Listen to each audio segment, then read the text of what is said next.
Let me paint you a picture. It's Tuesday. Nothing catastrophic has happened. The world is still turning, but someone sent you a text with a period at the end instead of an exclamation point, and now you're in a full spiral trying to figure out what you did wrong.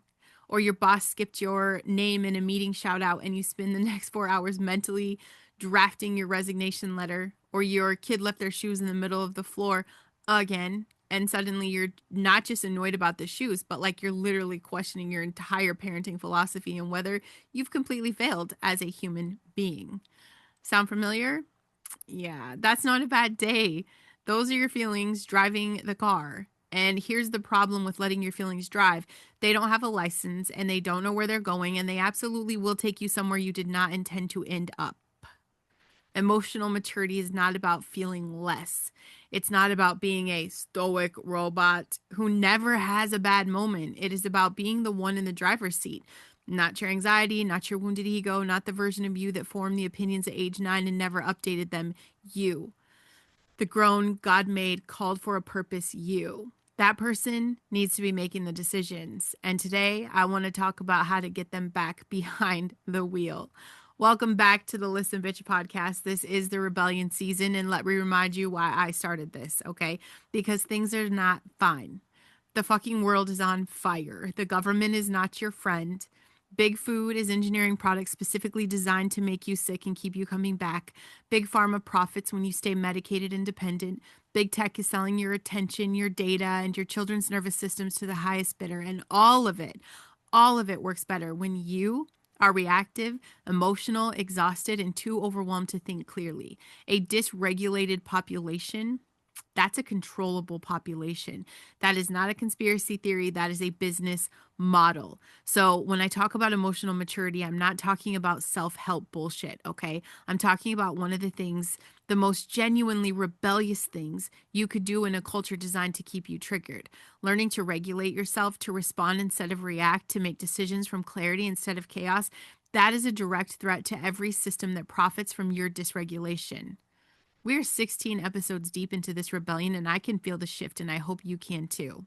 I am Brandon Lynette, your favorite podcast host and now coach, and my message is clear. Your mess is your message. That thing that you're ashamed of, that experience that you went through, the thing that was meant to break you, the thing that you feel deeply, the thing that made you wonder if maybe you're too much, that is the message that someone needs to hear. And that message needs a regulated, clear headed, emotionally mature person delivering it. So let's work on that today. And I'm still looking for aligned sponsors this season, okay? Brands that actually stand for integrity and health and sovereignty and truth. So please check the show notes if that is you.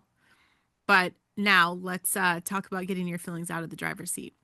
Emotions are information, they are not instructions. I'm going to say that again. Emotions are information, they are not instructions. I need you to repeat that. And then when you have a chance, you need to write it down because this is the whole show in one sentence. I literally could stop recording because that's really what I want your takeaway to be. Emotions are information, they're not instructions. Your feelings are just data points that they're valuable, they're real, they're worth paying attention to, but they are not orders. Feeling angry doesn't mean you should send the angry email. Feeling scared doesn't mean the thing you're afraid of is actually dangerous. Feeling rejected doesn't mean you were actually rejected. Feeling overwhelmed doesn't mean you're incapable. The emotion is the signal, and what you do with it is the choice. And those are two completely different things. And the problem is that for most people, and especially if you're like me and your brain is just neurospicy craziness, the gap between feeling and doing is approximately 0 milliseconds. The emotion arrives and the action follows so fast that it just feels like one big event. Someone says something that lands wrong and you're already responding before the front part of your brain, the part responsible for judgment and consequences. And wait, is this actually what I want to do right now? Before any of that is even checked in, the amygdala fired, the stress hormone spiked, and you were off. And now you're cleaning up the mess, wondering how the fuck you got there. And that gap, the space between stimulus and response, is where emotional maturity lives. And it can be built. It is not a personality trait that you either have or you don't. It is a skill, it's a practice, it's a muscle. And like every muscle, it gets stronger every time you use it. And every time you let the feelings run the show instead, it's going to freeze up. It's going to disappear. And I want to talk about hustle culture for a second because it's directly responsible for a significant portion of emotional dysregulation epidemic that's going on right now.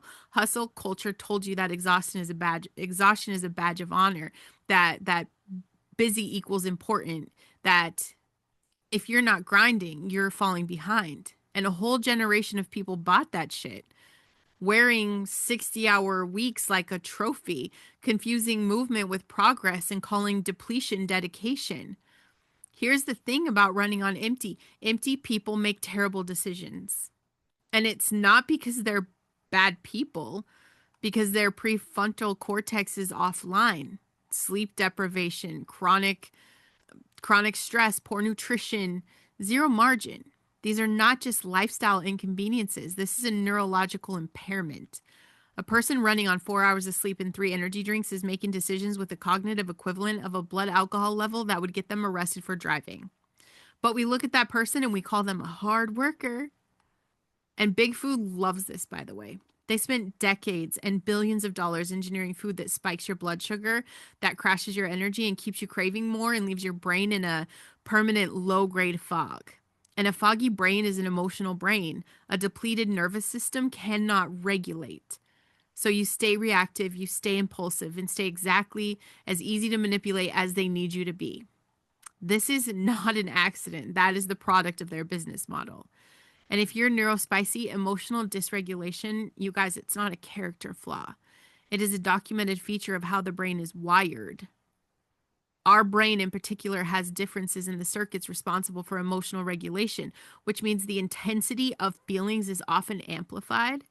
And the natural braking system that slows the response is a lot weaker than a regular brain.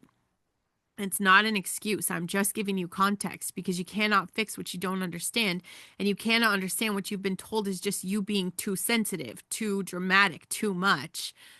Listen, bitch, you were not too much. You're under-resourced, under-supported in a world that wasn't built for your nervous system.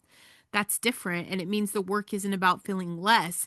It's about building that infrastructure that gives you a response system of fighting chance. And this is going to show up when you fire off a response to a text before you finish reading it. When you make a major life decision, when you quit the job and the relationship, blow up the plan in the heat of an emotional moment, and then spend months untangling the consequences of a choice you made when your nervous system was at a 5-alarm fire. It shows up in that self-abandonment pattern. And this one is sneaky. Self-abandonment looks like constantly overriding what your body and gut are telling you in order to manage someone else's emotional state. You're exhausted, but you say yes anyway because the guilt of saying no feels worse than the cost of saying yes. You're running on fumes, but you push harder because stopping feels like failure. You're clearly in a situation that isn't working, but you stay because the discomfort of staying is more familiar than the uncertainty of leaving. Imagine that you're on an airplane. And we have heard them say this over and over. The oxygen mask speech. Everybody put your own mask on before assisting others. Every single time, every single flight, and every single time the people who've never really heard it nod politely and immediately plan to help everyone else around them first. Because that's what good people do, right? Except no.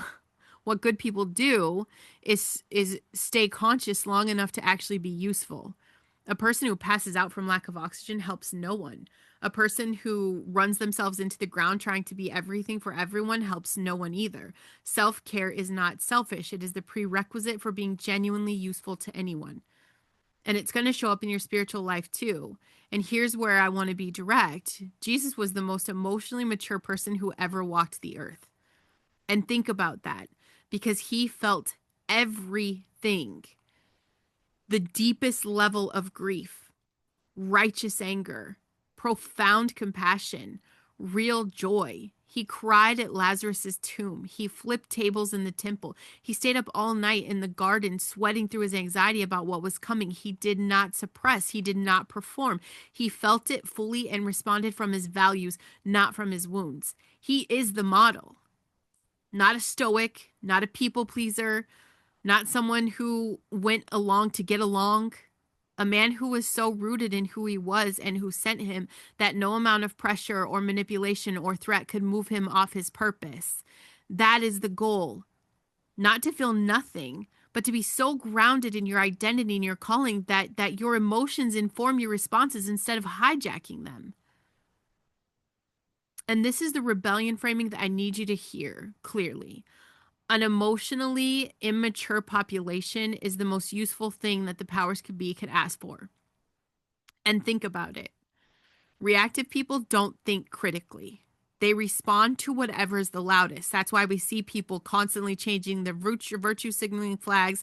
That's why we see, them repeating and regurgitating, triggering headlines. That's it. Triggered people don't build things. They stay in the exhausting loop of outrage and recovery. Dysregulated people don't lead movements. They get led by whoever knows how to push their buttons. You guys, the news cycle is engineered for this. Social media algorithms reward the most emotionally charged content because engagement equals revenue, and nothing engages like rage. Big tech built this machine, and big food feeds the machine, literally, with products, again, that are keeping your blood sugar unstable, keeping your mood predictable. And guess who's profiting from your anxiety? Yeah, big pharma, depression, and attention disorders that an overstimulated, undernourished, chronically stressed population produces at a scale.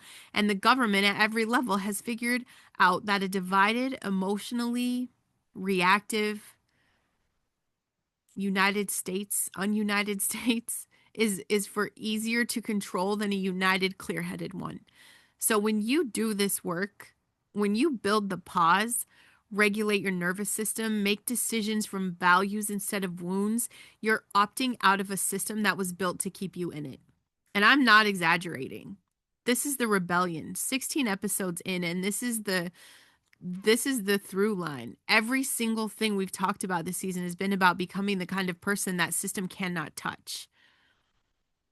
I want you grounded, healthy, financially sovereign, spiritually anchored, emotionally regulated, clear-eyed, and absolutely unwilling to outsource your life to people who profit from your confusion. Jesus said the truth will set you free.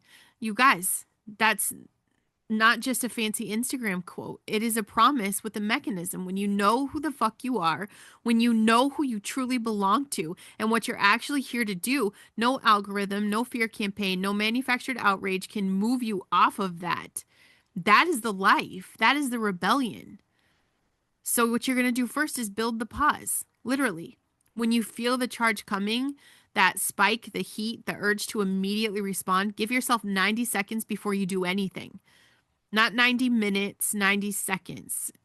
It's studies show, like, do the research. That's approximately how long the initial hormonal surge of an emotion takes to move through the body. If you can outlast the wave, you get to choose your response instead of just riding it wherever it goes. 90 seconds. That is the whole practice. I mean, set a fucking timer. And the second thing, I want you to audit your inputs. What are you consuming that's keeping your nervous system in a constant state of low-grade emergency? News you watch out of anxiety rather than information, or social media feeds that make you feel behind or angry or inadequate, conversations that drain you rather than fill. You cannot regulate an environment that is constantly dysregulating you. Cleaning up your input is not sticking your head in the sand. It's taking responsibility for the quality of data that your brain is working with. You want to change the spike of your depression? You want to get out of the rut? Fucking delete all of your social media for 7 days. Don't scroll your phone. Don't do any of that. Just put it away. And all of a sudden, you're going to have more gratitude. You're going to have more awareness. You're going to be more present. You're not happy? Start there. And the third one, this is one that I think matters most for anyone who is like me. Get your body right before you try to get your mind right. Like sleep, real food, movement, hydration. These are not luxuries. This is the biological prerequisite for a functioning prefrontal cortex. You cannot think your way to emotional regulation when your nervous system is running on caffeine and cortisol. The body has to come first every single time. 16 episodes in, and something is shifted, and I feel it. And the people showing up for this are not passive consumers. You guys are people who are done being managed. You're done being manipulated. You're done being told that your exhaustion is ambition and your reactivity is passion and that your depletion is the price of success. We all know better now. And the only thing I know, and I don't know a lot of shit, but the one thing I know is that Jesus is the way, the truth, and the life. And that truth includes the truth about who you are, what you were made for, and what you refuse to keep giving your energy to. So please get regulated, get clear, get free. If this episode meant something to you, do the things like the show, subscribe, leave a written review. It takes a few minutes and it helps the right people find this at the exact moment that they need it. Head over to brandonlynette.com, okay? Get on my list, watch my full episodes, and subscribe to my YouTube channel because seeing it definitely hits different than just hearing it. And if you're ready to turn your mess into your message and build the podcast that has always been meant to exist, check the show notes to work with me, okay? Tell me your story. Tell me why you're the one who needs to be heard. I want to know what makes you special. You can come on my show and practice. Practice. It's that easy. Your feelings are valid. Your story matters, okay? Your feelings are valid. They just don't get to be in charge anymore.